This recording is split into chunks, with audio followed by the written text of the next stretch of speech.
২৬শে যারা জুলাইকে গণঅভ্যুত্থানকে ধারণ করে এই বাংলার মানুষের স্বাধীনতা ফিরে এনেছে, সর্বোত্তরপরে একাত্মবাদী সেই হাসিসের পতন করেছি আমরা।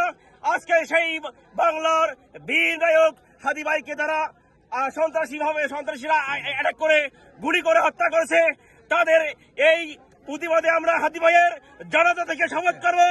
বাংলার লাখো সেনা আছে, বাংলার লাখো হাদি আছে, বাংলার লাখো ছাত্র জনতা আছে। আমরা ইন্ডিয়ার চক্ষুকে চমৎকার ভয় পাই না। আমরা যদি আরো লাখো হাদির মতো ভাই শহীদ হওয়া লাগে, আমরা শহীদ হব। যে বিপ্লব শুরু হয়েছে আমরা সেই বিপ্লব প্রতিস্থাপন করবো ইনশাআল্লাহ।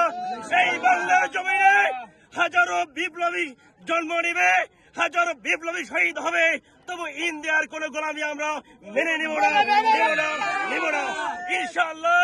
আগামীর প্রজন্ম এক বিপ্লবী রাষ্ট্র দেখবে, এক বিপ্লবী রাষ্ট্র নায়ক দেখবে, এক বিপ্লবী স্বাধীন সমস্ত বাংলাদেশ দেখবে। আমরা কখনো ইন্ডিয়ার গোলামীকে বরদাস্ত করব না, রুখে দেব। বাংলাদেশকে একদম স্বাধীনভাবে স্বাধীনতা ফিরিয়ে আনবো ইনশাআল্লাহ।